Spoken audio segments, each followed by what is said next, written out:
Hey everybody, this is Modern Refugee. Thought I'd have a little chat with you guys here tonight about the natural world. And we have, as human beings, have disconnected ourselves from the natural world to a great extent. You know, we live in our climate-controlled houses and we get into our climate-controlled vehicles. We go to work where it's climate-controlled. We have, through technology, disconnected ourselves from our environment, so to speak. And a lot of avoiding problems comes from observation and observing what's going on around you so you can, of course, avoid those problems.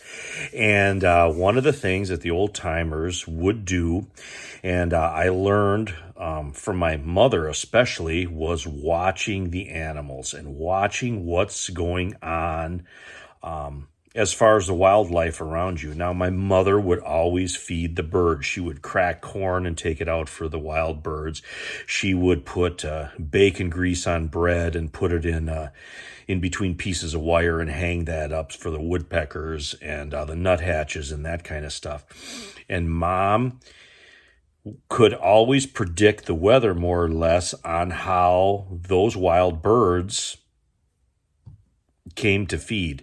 If the day looked great outside, everything was sunny and was a typical winter day, but then all of a sudden there was like 40 birds on her bird feeder all feeding at the same time, she would say the wind's going to change directions. We're going to have a storm coming. And sure enough, 4 hours later, the wind would switch around to the northeast, and the next morning we'd have snow or sleet or something like that. And it was one of the things that I was taught young, that if you want to know what's going on as far as the weather and other things, keep an eye on the animals around you. And it pretty much happened like that here just in the last week by us. We had the remnants of the hurricane that hit Texas come through Michigan. And we had a pretty significant rain the one day. And sure enough, the night before, I noticed we got rabbits that live out back. I try to keep them out of my garden all the time. But I also got clover that I let grow in my yard and stuff.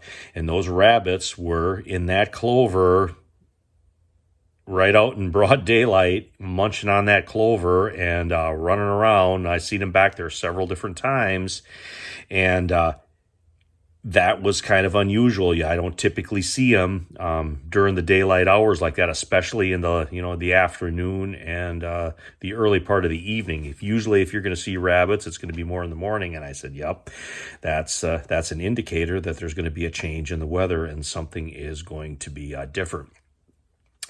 Different times when I was hunting and stuff and sitting in my blind and whatnot, I always liked to sit out in an open stand. I never was big for staying cooped up in some type of blind, just because I always enjoyed that interaction with nature, so to speak. And there were different times, you get out, you get in the stand. Of course, no matter how quiet you can be, as a hunter, you're always going to make a certain amount of noise with your gear or climbing up in your tree stand or whatever that is. But after about an hour or so, after sitting perfectly still, nature kind of comes back around. Everything will just go quiet. And when you first get out there, and then as you sit, the bugs will start buzzing around again. You'll start hearing the birds. You'll start maybe hearing a squirrel up the ridge, rustling around in the leaves. Nature kind of comes back alive, and that is another indicator. If you're sitting out in nature and you have all the sounds of the animals and stuff around you, if all of a sudden that all stops, there's something in the area. There's some kind of danger that's approaching, something that the animals don't know what's going on. And it's usually some type of predator. I've seen this with coyotes. I've seen it with fox. I've seen it with birds of prey, eagles. I've seen it with hawks. And I've also seen it with trespassers. If you're sitting perfectly still, perfectly calm and quiet, people lumber through even if they're trying to be quiet, will lumber through the woods and break sticks and rustle around. And you can tell the difference in the different animals kind of by their footsteps. I know what a deer sounds like because deer typically don't make a lot of noise, but a deer sounds different from a squirrel or other animals that are out there. And again, it's that observation and that knowing what things are in your environment that helps. Another thing through the years too is observing waterfowl.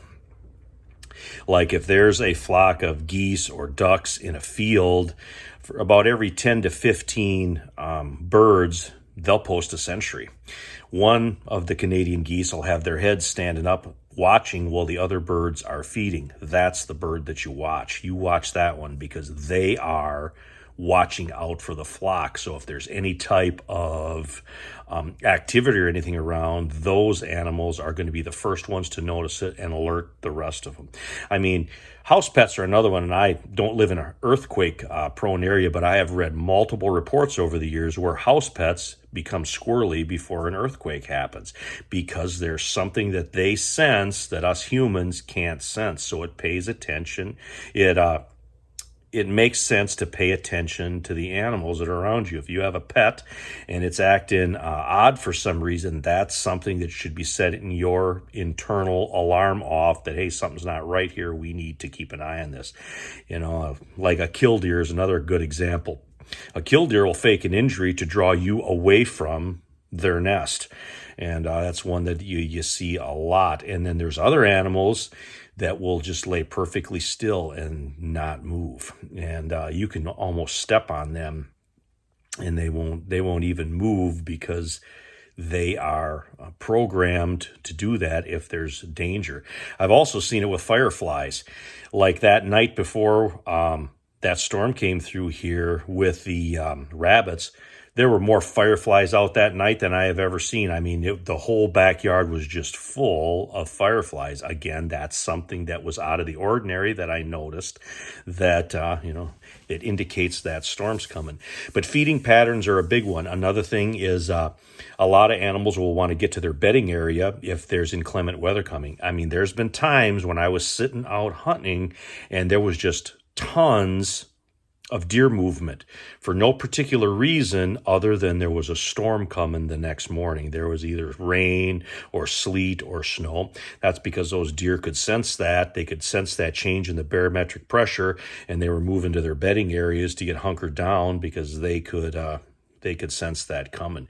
So it pays attention it pays to pay attention to what the animals are doing in your area. And like I said, the birds at the bird feeder are one, watching deer movement, watching your waterfowl, and of course, paying attention to your house pets.